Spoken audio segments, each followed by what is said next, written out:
Las mujeres y los hombres somos distintos atributos físicos, distintas funciones reproductivas, y son distintas también la manera de resolver los problemas.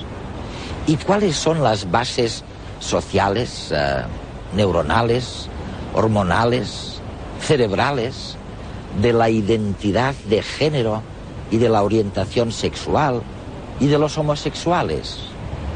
Este programa lo hemos grabado aquí, en Londres, y en Ámsterdam, en Holanda, con los mejores y poquísimos especialistas de la cuestión. La evolución va conformando, milenio tras milenio, la vida de los homínidos.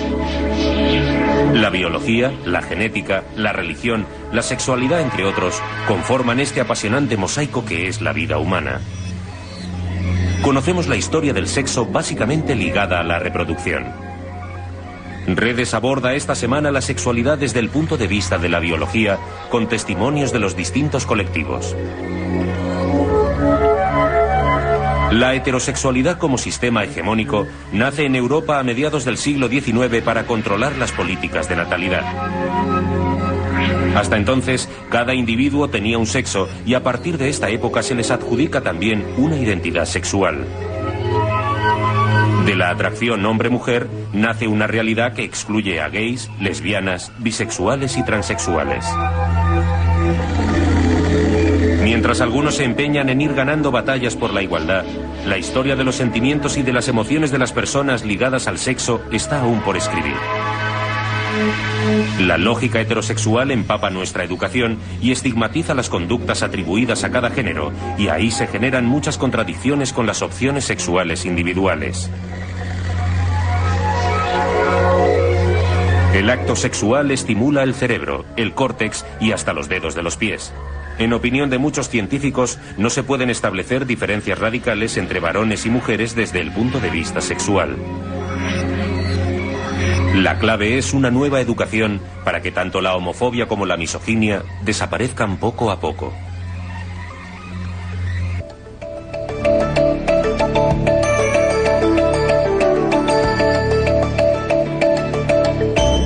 La psicóloga Melissa Hines es directora del Centro de Neuroendocrinología Conductual y profesora de la City University de Londres. Experta en la psicobiología del desarrollo de rasgos de género, Hines muestra su amplio conocimiento del tema en su libro Brain Gender.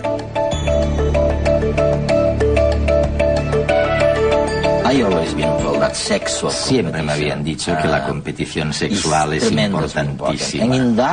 Y para Darwin, la competición sexual era la fuerza conductora, la fuerza motriz de la selección natural. ¿Y cómo es posible que, siendo tan importante esto de la identidad sexual y de la orientación sexual, cómo es posible que sepamos tan poco?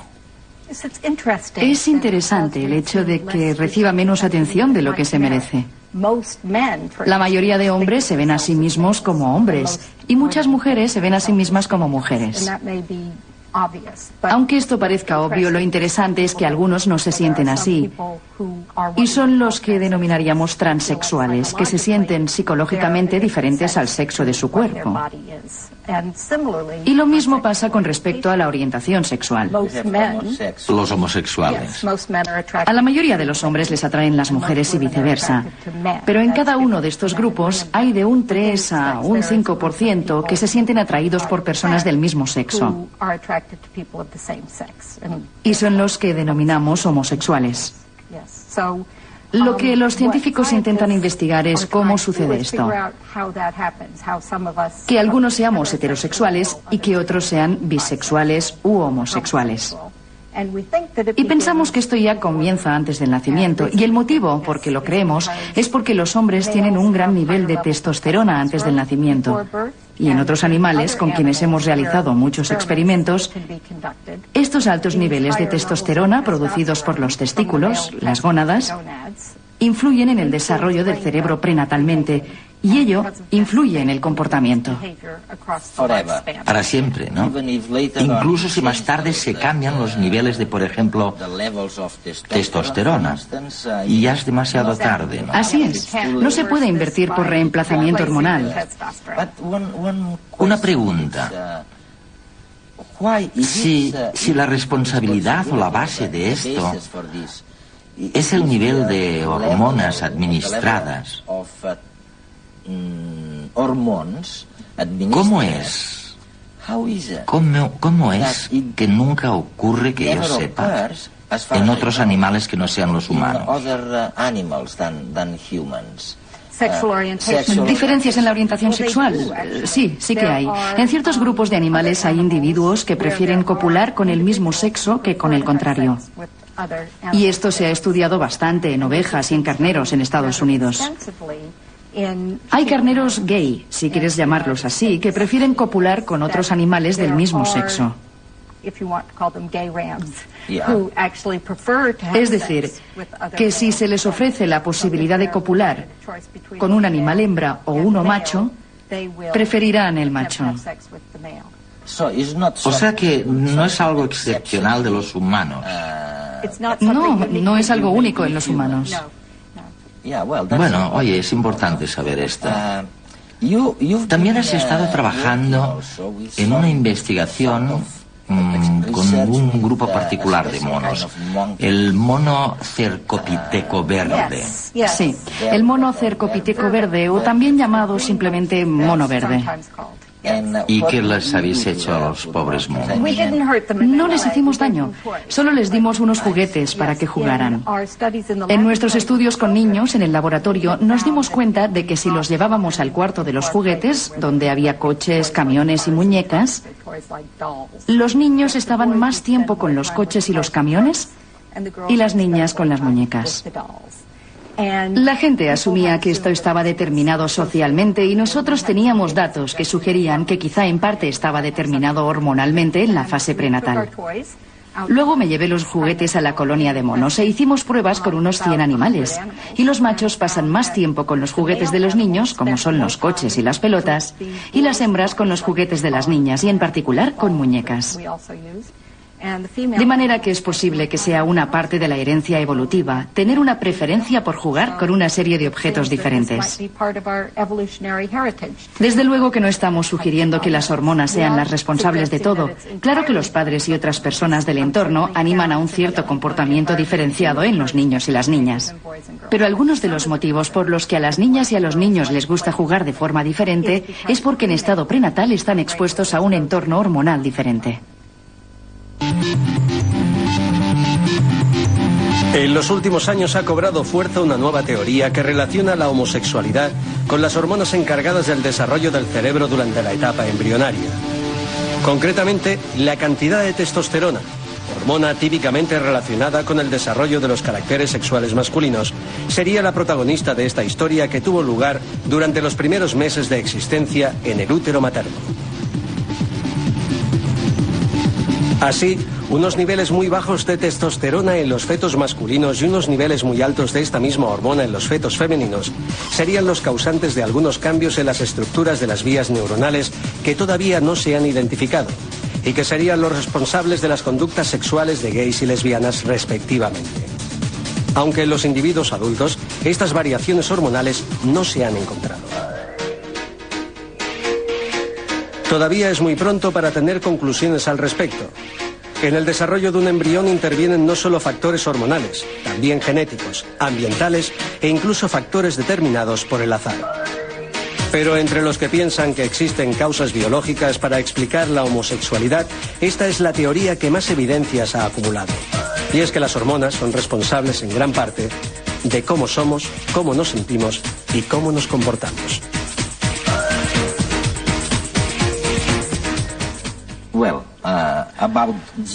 Bien, hablemos ahora de genes y hormonas. Sí, tengo razón. Conmigo. Lo que estamos diciendo es que si aparece el cromosoma Y, bueno, solo así aparecerán testículos. Y si aparecen los testículos, aparecerán andrógenos, like testosterone, for instance. Y si a una ratita macho le privamos de esta testosterona inmediatamente después de nacer, bueno, perderá todo interés en las otras ratitas. Y she or he will even behave like, y se comportará como una ratita femenina. Por lo tanto, dices que las hormonas son mucho más importantes que los genes. Creo que esto lo he leído en algún sitio o te lo he oído decir en alguna parte. Sí, consideramos que el cromosoma Y es el que determina si somos machos o hembras, y en la mayoría de los casos así es. Sin embargo, cuando los cromosomas, el par 23, el XY o XX, pueden activarse por los niveles hormonales prenatalmente... Las hormonas prevalecen. Sí, las hormonas prevalecen. ¿Y lo has demostrado? Sí, una prueba que indica que es así son las niñas que tienen 2 cromosomas X, pero altos niveles de andrógenos prenatalmente y se comportan como varones. Pero todavía es más importante que haya gente con un cromosoma X y un cromosoma Y, o sea que son genéticamente hombres, que no pueden responder a las hormonas masculinas. Es decir, que son insensibles a los andrógenos. Y cuando nacen parecen mujeres. Sus genitales externos parecen ser de mujer y su comportamiento es tan femenino como el de cualquier otra mujer. Generalmente se les diagnostica como insensibles a los andrógenos en el cromosoma Y hasta que en la pubertad no les llega la menstruación. O sea que desde fuera son imposibles de distinguir respecto de otras mujeres, pero sin embargo poseen un cromosoma Y y básicamente son mujeres heterosexuales. Melissa, todos estos casos particulares que estás mencionando resultan tan alejados de la concepción tradicional de, oye, blanco, negro, hombre, mujer. O sea que nos llevaría a pensar que somos una especie de mezcla muy complicada de masculinidad y de feminidad. Sí, yo he estado hablando de todo esto en términos de blanco y negro, pero en realidad cada uno de nosotros es una mezcla muy complicada de masculinidad y feminidad. De manera que, ¿dónde está la persona que sea el típico hombre o la típica mujer? María Ángeles y Gemma se quieren desde hace más de 10 años. Son lesbianas y forman una pareja estable que vive con absoluta normalidad su homosexualidad. Tienen 3 hijas. Yo supe que me gustaban las mujeres prácticamente desde siempre, es decir, desde muy jovencita. Para mí era algo que era natural, es decir, lo veía como algo natural. La sociedad entonces te decía, no, tú tienes que tener novio, los amigos jugamos a parejas y tendrás un novio, etcétera. Y vale, yo me incorporaba a todo eso, pero para mí no era algo natural. Mi madre y los padres, que son sabios en estas cosas, lo saben, de alguna manera lo ven. Incluso, pues de alguna manera intentaban hacer alguna terapia para mí con un psicólogo, de hecho me llevaron a que me la hicieran. Y bueno, yo tuve que soportar un poco pues toda esa presión de la familia. El tema de la homosexualidad, que estaba de alguna forma patologizada, es decir, todavía hay sectores que piensan que es una enfermedad, que es una cuestión de hormonas, que es una cuestión, etcétera, ¿no? Que es una cuestión de constitución cerebral, etcétera. Todo esto ha ido cambiando, la información también. Como no es una enfermedad, no se ha de curar. Hemos trabajado muchísimo, mi compañera Gemma y yo, para poder lograr, entre comillas, una normalidad dentro de nuestra familia, ¿no? Los niños lo único que quieren es que se les quiera y se les acepte. Se da por hecho cuando vas, yo qué sé, a relacionarte en diferentes ámbitos, incluso los relacionados con lo cotidiano, que eres heterosexual.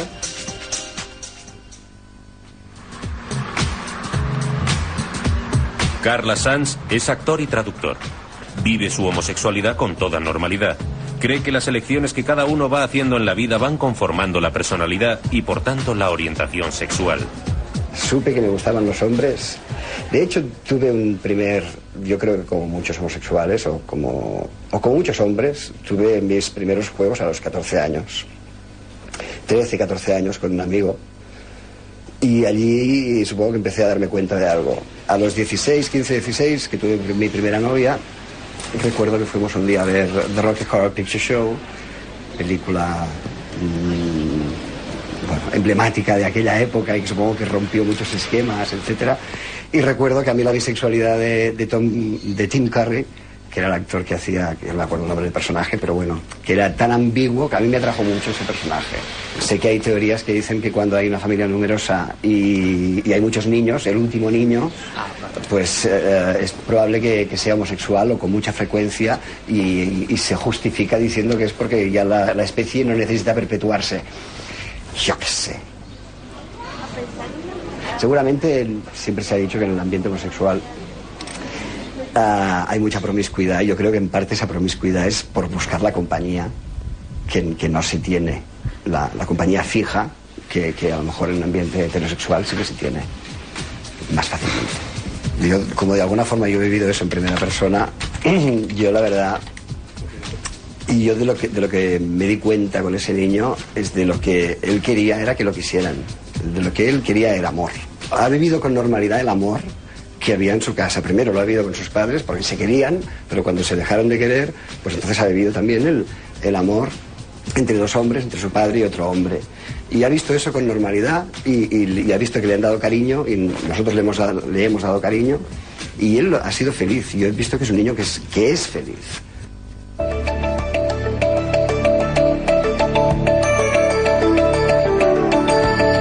La experiencia investigadora de Kaz y Rahman se centra en la psicobiología y las diferencias cognitivas entre las orientaciones sexuales. Profesor en la Universidad del Este de Londres, Rahman también estudia la relación entre hormonas y comportamiento y las marcas biológicas prenatales que determinan la preferencia sexual.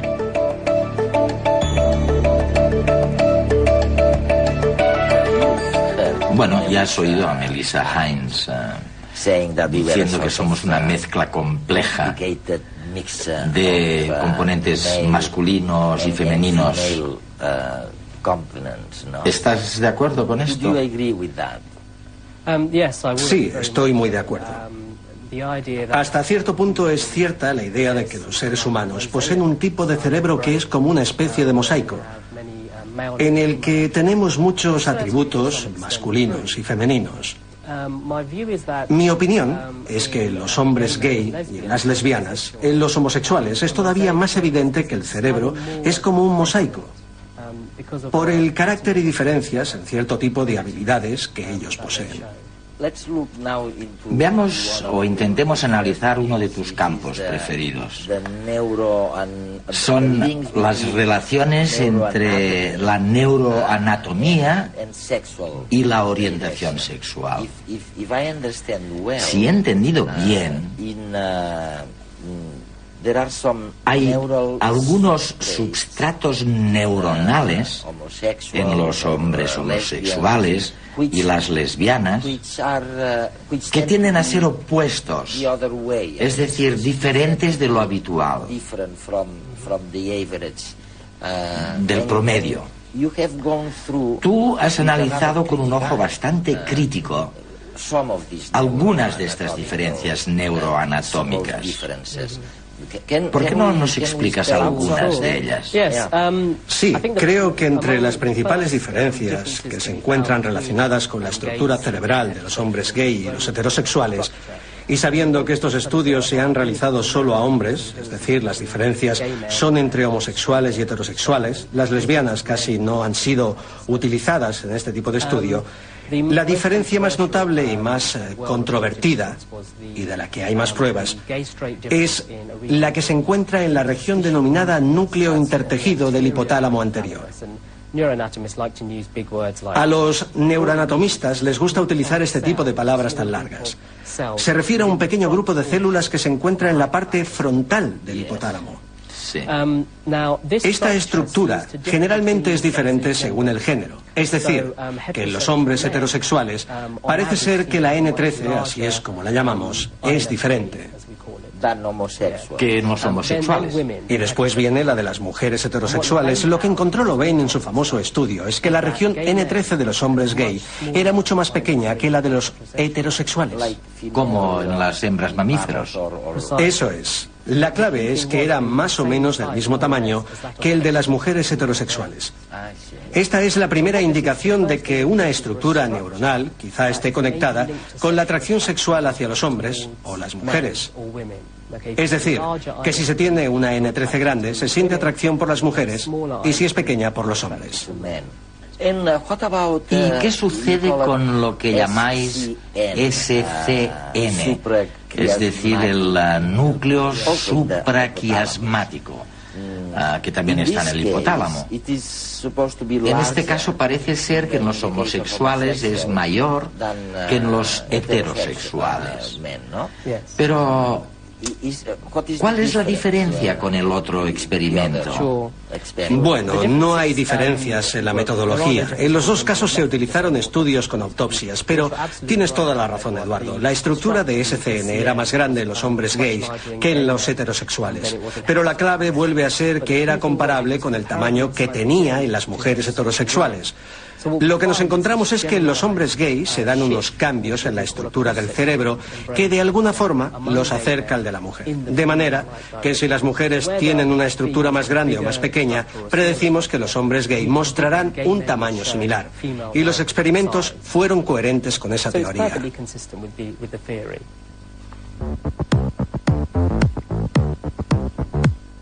Si comparamos un grupo de hombres con un grupo de mujeres, encontramos que hay rasgos que presentan diferencias significativas. Se llaman rasgos dimórficos. Lo es, por ejemplo, la altura, porque en promedio los hombres son más altos que las mujeres. Y también lo es la orientación sexual, ya que la mayoría de las mujeres se sienten más atraídas por los hombres y viceversa. La homosexualidad es, pues, desde este punto de vista, un rasgo dimórfico atípico. Algunas teorías consideran que la orientación sexual se incluye en un grupo de rasgos dimórficos que está influenciado por la diferenciación sexual de nuestro cerebro cuando somos fetos. Por tanto, si existe esta influencia biológica global, los homosexuales deberían presentar otros rasgos atípicos de su sexo. Y se han observado algunos, tanto anatómicos como funcionales, que parecen apoyar esta hipótesis. Entre las diferencias anatómicas destaca una región del hipotálamo que es más pequeña en mujeres que en hombres y que también es más pequeña en gays que en hombres heterosexuales. Se trata además de una región implicada en la conducta sexual masculina. En ratas, la manipulación de los niveles de testosterona durante el desarrollo fetal provoca cambios en su tamaño y una conducta sexual atípica en el estado adulto. También existen diferencias funcionales. Por ejemplo, el sistema auditivo emite sonidos con un patrón diferente en ambos sexos, y las lesbianas muestran un patrón más cercano al masculino que al femenino. Además, hay muchos más zurdos entre gays y lesbianas que entre heterosexuales. Las lesbianas presentan hasta un 91% más de probabilidades de ser zurdas que las mujeres heterosexuales. Y la lateralidad es una característica observable antes del nacimiento. Por otra parte, existe una estructura cerebral que tiene una forma diferente en hombres y mujeres, que también se ve afectada por las hormonas fetales y que es claramente atípica en los transexuales. Además, al no ser atípica en homosexuales, reafirma la disociación entre homosexualidad, que es una preferencia por el mismo sexo, y transexualidad, que se refiere a aquellas personas que no se sienten identificadas con su sexo, sino con el opuesto. Estos y otros rasgos atípicos apuntan hacia que ciertos factores biológicos, como las hormonas, desempeñan un papel en la determinación de nuestra orientación sexual. Pero todavía no son suficientemente determinantes para lograr el consenso entre la comunidad científica.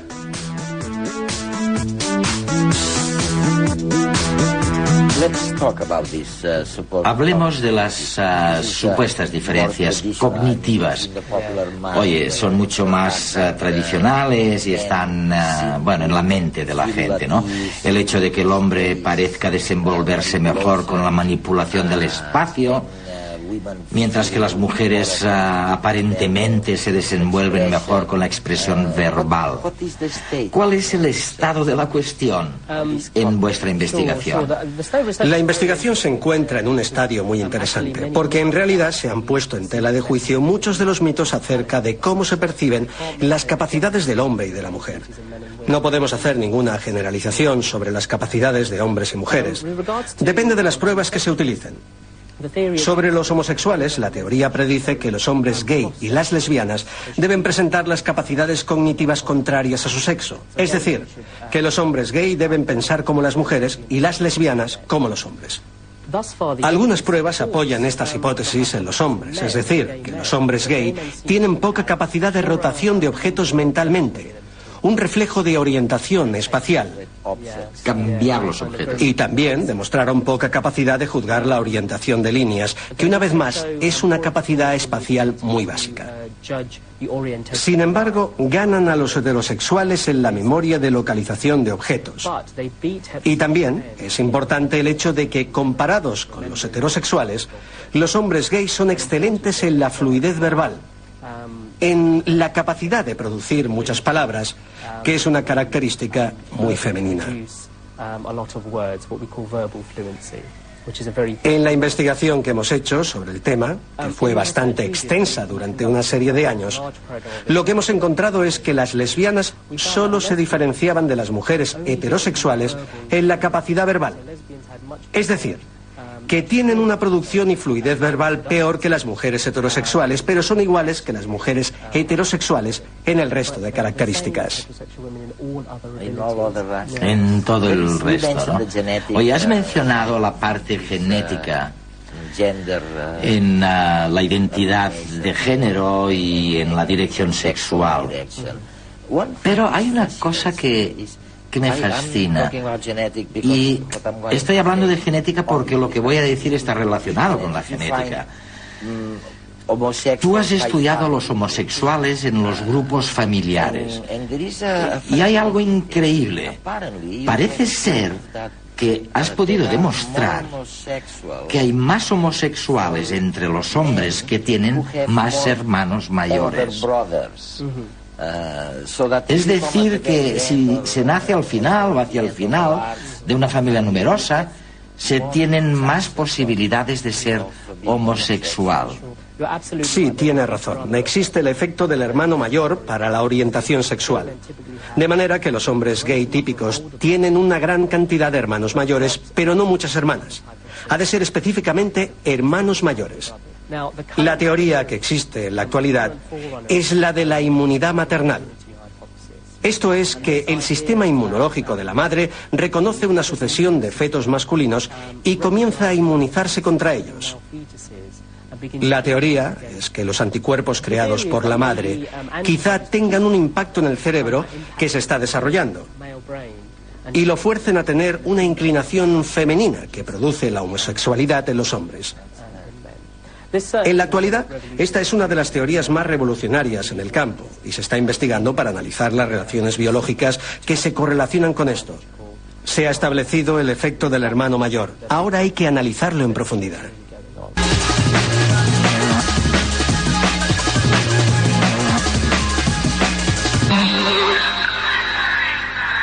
La aplicación de la testosterona mediante un simple parche dérmico puede convertirse en una sencilla y eficaz solución para algunos problemas de disfunción sexual en las mujeres. Los resultados son claros. Tras varias pruebas ha quedado comprobado que los parches aumentan el deseo y la satisfacción sexual.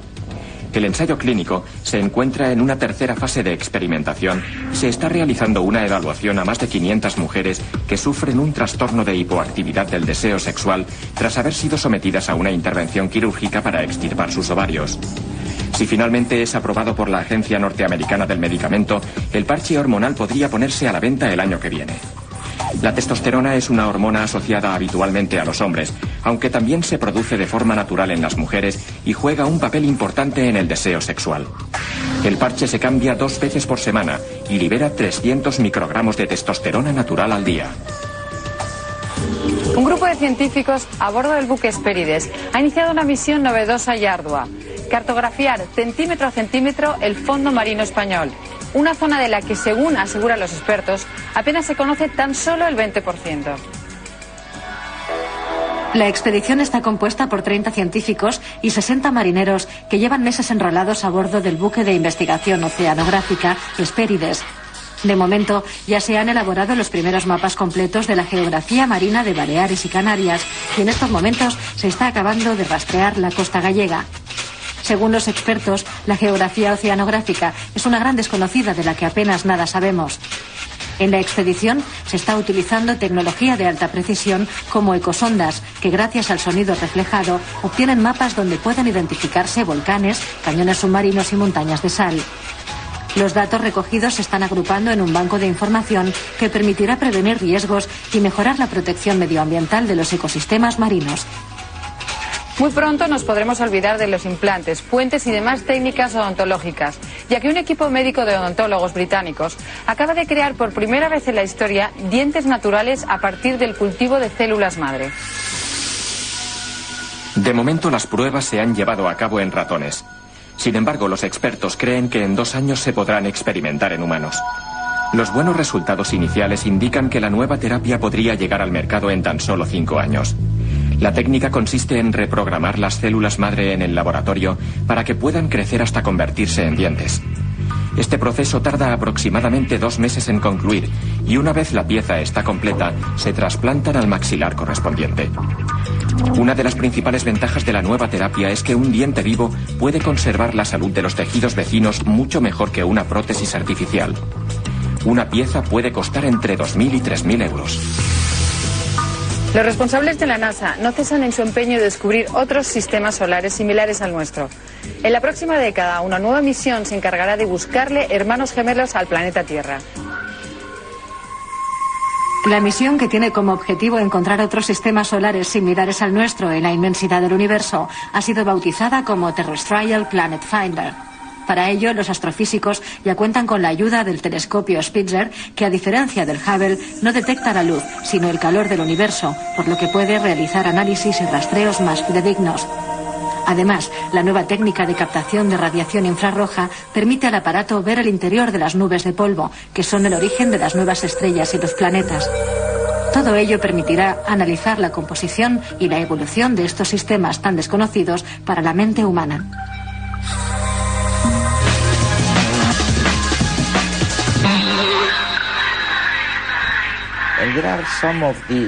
Y hay algunas señales de las que hemos mencionado que pueden adjudicarse al primer periodo de la vida. ¿Cómo cuáles?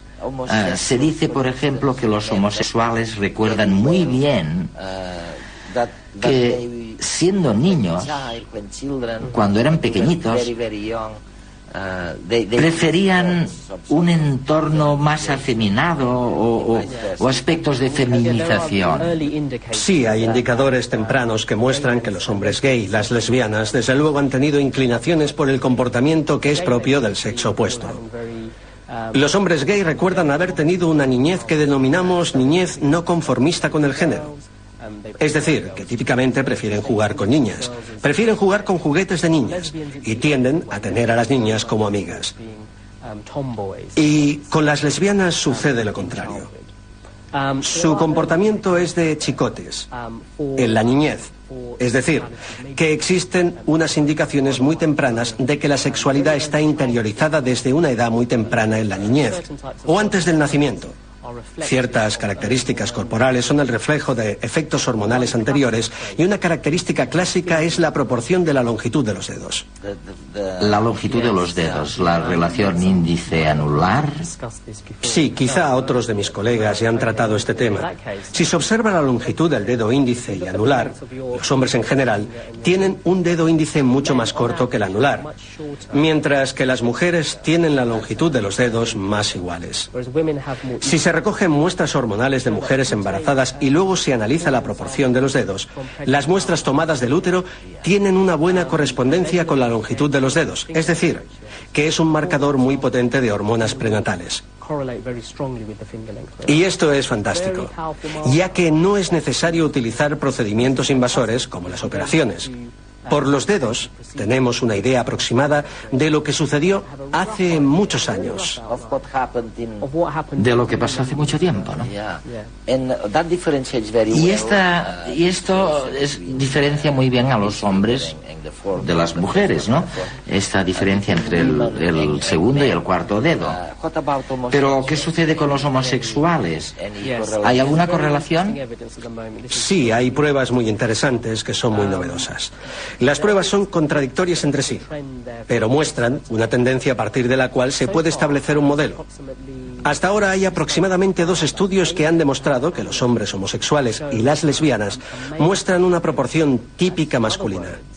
Es decir, que las lesbianas tienen una proporción muy masculinizada, un dedo índice más corto, pero los hombres gay también tienen el dedo índice más corto.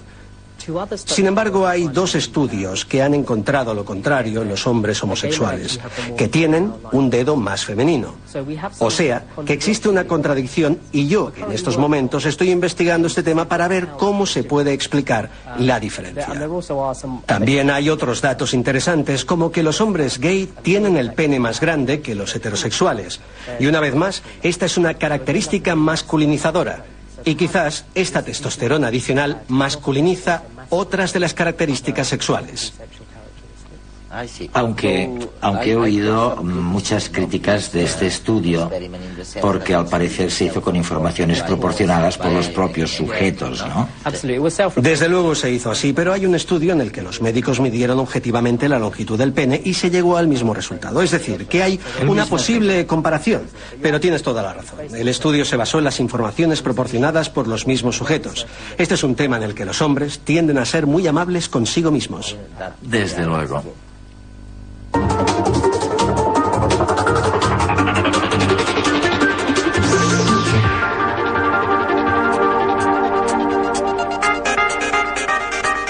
Hoy vamos a ver un experimento que pone de manifiesto cómo los sentimientos que se generan al presentar una imagen de un hijo o de una pareja se activan las mismas áreas cerebrales. Es la constatación que el amor materno y el amor filial se enclavan en el mismo lugar del cerebro.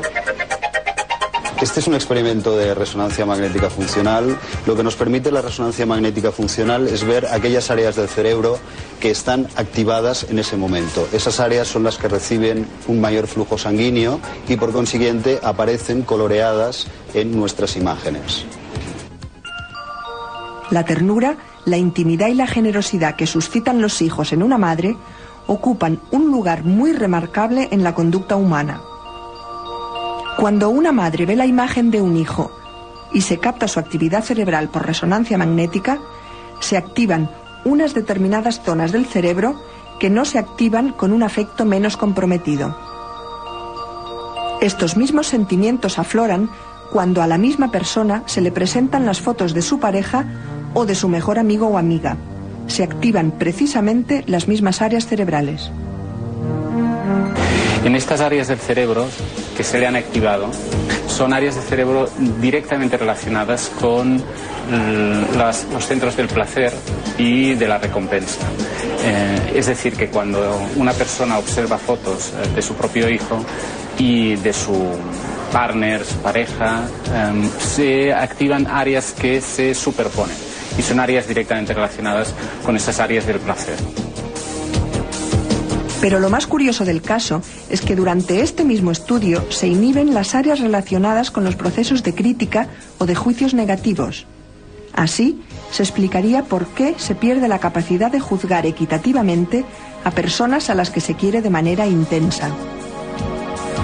Este experimento nos aproxima a una mejor comprensión de las bases neurológicas de uno de los instrumentos más formidables de la evolución, el que provoca que la procreación de las especies y el cuidado de la prole sean experiencias profundamente compensatorias y gratificantes. De esta manera, se asegura la perpetuación y la supervivencia de la especie.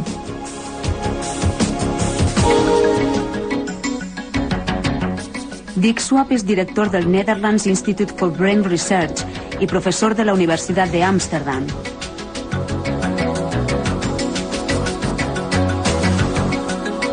Experto neurobiólogo, su trabajo se focaliza en el estudio de la relación conducta-cerebro, centrándose en la homosexualidad y transexualidad. Bueno, hasta ahora hemos estado analizando las bases sociológicas y hormonales de la identidad de género y la orientación sexual.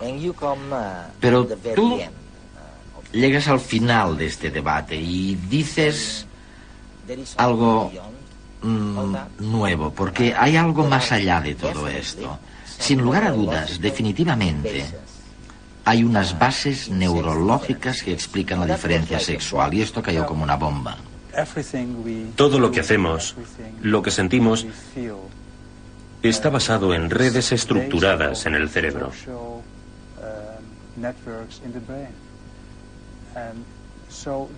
Y la idea es que las diferencias sexuales localizadas en el cerebro son la base de la identificación del género, el sentirse mujer u hombre y nuestra orientación sexual.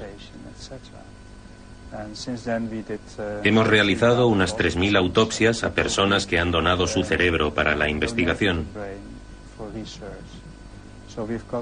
Aquí, en el Banco de Cerebros de Holanda, contamos con mucho material para estudiar ciertas enfermedades, pero también la diferenciación sexual del cerebro, las diferencias entre el cerebro masculino y femenino.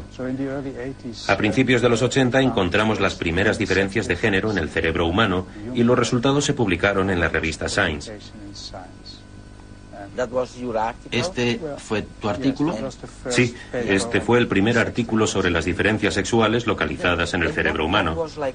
Y fue como una bomba, porque, bueno, vamos a recordar a la audiencia cuál era la situación hasta entonces. El sentimiento general en el mundo occidental era que todo se podía construir socialmente, también el género sexual. Y, por supuesto, las feministas se apuntaron a esto, a que las diferencias sexuales estaban en la sociedad y no establecidas en el cerebro. A principios de los 80 encontramos las primeras diferencias sexuales y el movimiento feminista estaba muy enfadado porque se podían tener diferencias sexuales en cualquier parte del cuerpo, pero no en el cerebro, porque todo era causado por la sociedad. Poco a poco fuimos encontrando más pruebas de las diferencias de género sexual localizadas en el cerebro. La gente lo que tenía en su cabeza, o lo que recordaba, era la historia del doctor John Money en Winnipeg, en Canadá. Había unos mellizos y resulta que se operó a uno de ellos y durante la operación, bueno, ocurrió un accidente. De alguna manera no se controló la electricidad, se descontroló y el pene del niño quedó absolutamente destruido. John Money, el doctor, aconsejó a los padres, corrígeme si me equivoco, pero les aconsejó que se comportaran de manera que aquel niño se comportara como una niña, la trataran como una niña, que le dieran juguetes, que la educaran como una persona del otro sexo. ¿Y qué sucedió después? Hace 10 años, cuando hablamos durante un congreso de este caso de John Money, yo dije que esta era la única prueba de que la sociedad y el entorno pueden ser importantes, porque siempre se ha dicho que se trataba de una historia que acabó con éxito. Money dijo que había sido un éxito. El niño ha acabado siendo efectivamente una niña. Bueno, se le cambió el nombre de Brian a Brenda. Sí, sí. Y se operó para que tuviera órganos sexuales femeninos. Y durante la pubertad se le aplicaron hormonas femeninas. Todo era femenino. Pero en ese momento alguien del público el profesor Milton Diamond de Honolulu se levantó y dijo que no era así, que no era una historia con final feliz, que él conocía a la persona y que había vuelto a cambiar a hombre, que se había casado, que había adoptado a hijos y que era un hombre razonablemente feliz. En mi opinión, esto quiere decir que no importa lo que se haga. Eliminar el pene, ofrecer ayuda psicológica, implantar hormonas durante la pubertad, no se puede cambiar el comportamiento. Y esto es debido a la programación que tiene el cerebro desde el principio de su desarrollo. Es una historia muy triste, porque al parecer Brenda se volvió a cambiar el nombre efectivamente por el de David y al final se suicidó. Sí, hace un mes se suicidó. Creo que es una historia muy triste. Se destrozó una vida por la decisión tomada 9 meses después del nacimiento del niño.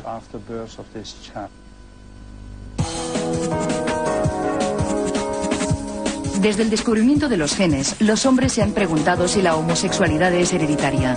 Durante los últimos 10 años, y a pesar de la secuenciación del genoma humano, los esfuerzos por encontrar un gen o un grupo de genes relacionados con la orientación sexual no han aportado ningún dato concluyente.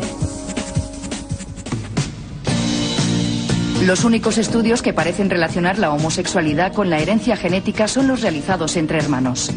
Así, parece ser que los individuos con un hermano gay tienen un 22% de posibilidades de ser también ellos gays, mientras que los hermanos de heterosexuales solo tienen un 4% de posibilidades de ser homosexuales.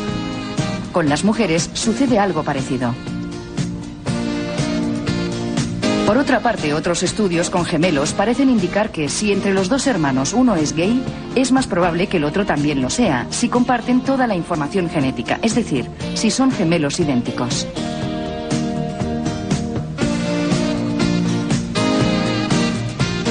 Sin embargo, a pesar de que estos estudios sugieren una influencia genética en la orientación sexual, tanto en hombres como en mujeres, algunos problemas de interpretación parecen restarles credibilidad. La razón es que siempre que se plantean hipótesis de variabilidad en familias, no se tiene en cuenta que el ambiente en que crecen los hermanos puede actuar como factor determinante de su conducta, con lo que es difícil saber qué es causado por los genes y qué es causado por el entorno que les rodea.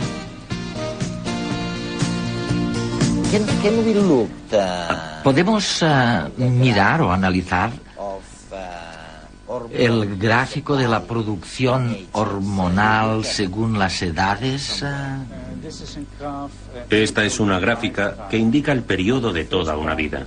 La primera parte es el tiempo que se pasa dentro del útero, y se puede ver cómo hay un pico de testosterona en el útero hacia la mitad de la gestación. Y en los niños hay un segundo pico de testosterona unos meses justo después del nacimiento. Después. Esto solo sucede en los niños y no en las niñas. Y no en las niñas. Efectivamente. En la pubertad hay un nuevo aumento de testosterona en los chicos y un aumento de testosterona y de estrógenos en las chicas. De manera que, de hecho, hay 2 periodos durante los primeros años de vida en que el cerebro está expuesto a las hormonas. A mitad de la gestación y justo después del nacimiento. Esto causa una diferencia en la formación de las células y de los conectores que dura por el resto de la vida. Es decir, que de esta manera el cerebro, desde los primeros momentos del desarrollo, define si es de hombre o mujer. Si esto es cierto, y parece innegable, oye, vamos a ver, o vamos a dejar de lado por un momento las diferencias en el cerebro. Lo que es innegable es que este flujo de testosterona en el feto, y justo después del nacimiento y en la pubertad, si esto afecta a la estructura del cerebro de la forma en que lo hace, según tú dices, la gente no debería tener mucho más cuidado a la hora de ingerir hormonas en algunos periodos de su vida. ¿Qué piensas de esto? Me preocupa mucho la ingesta de productos químicos o medicamentos durante el embarazo, puesto que muchos de estos compuestos se transmiten fácilmente al feto. Sabemos de medicamentos que toman, por ejemplo, las mujeres con epilepsia, y sabemos que esos medicamentos aumentan enormemente el riesgo de tener un hijo transexual.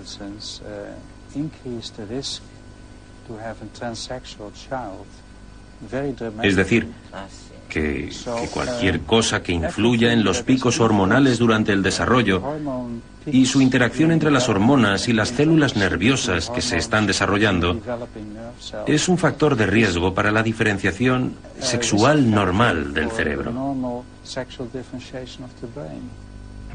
Beatriz nació varón.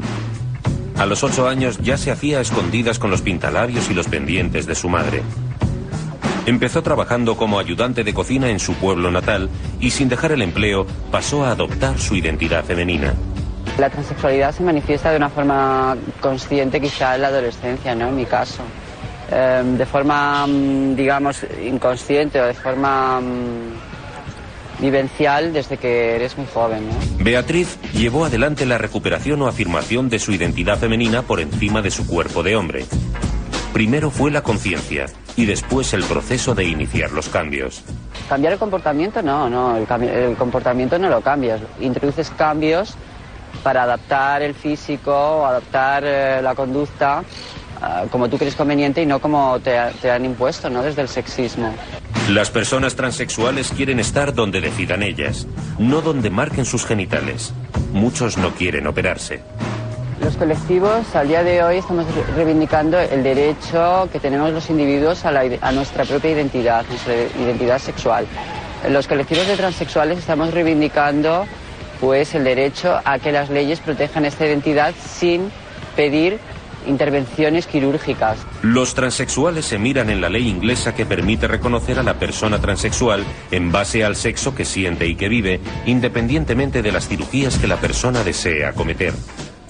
Yo pienso que las teorías biológicas que intentan determinar o buscar el origen de la transexualidad tienen una importancia relativa para las personas transexuales y para la población transexual en general.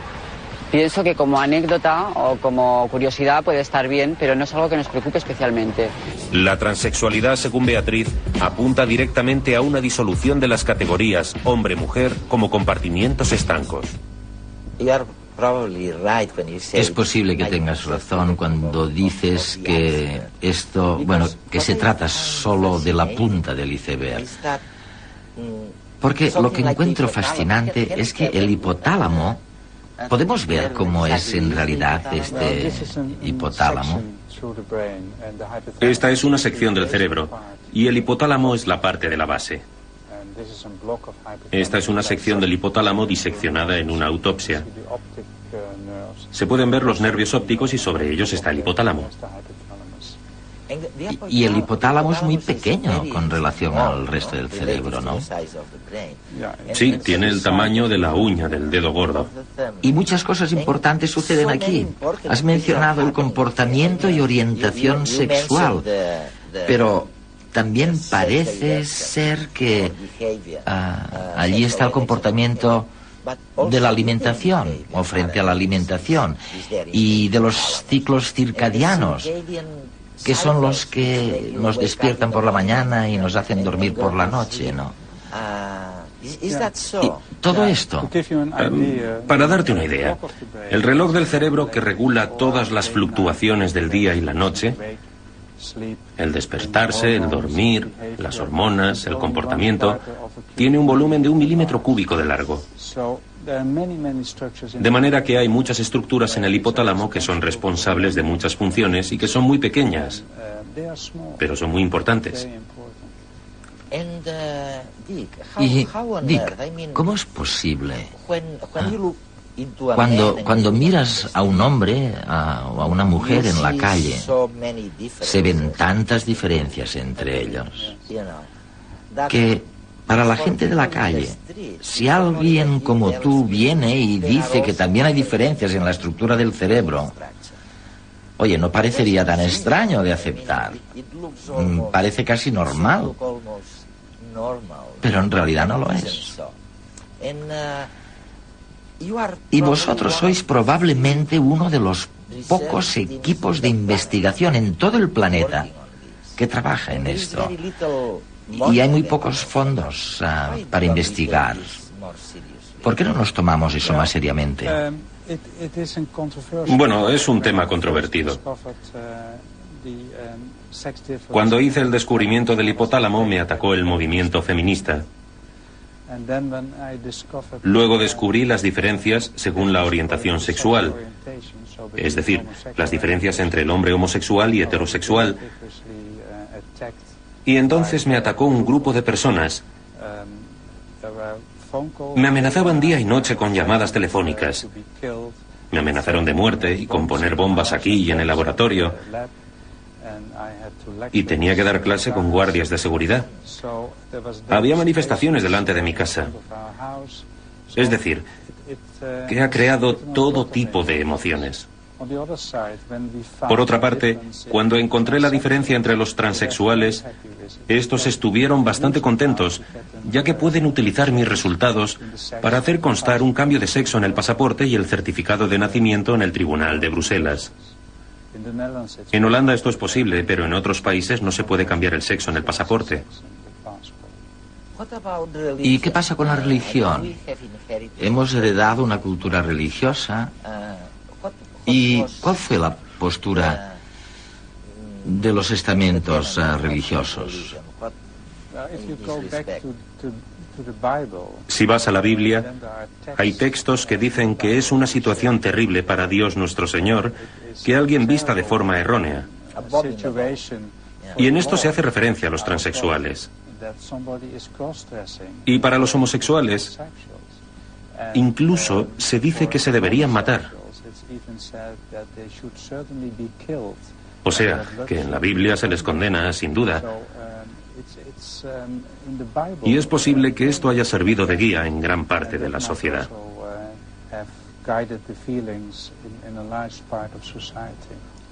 Afortunadamente esto ha cambiado, ¿no?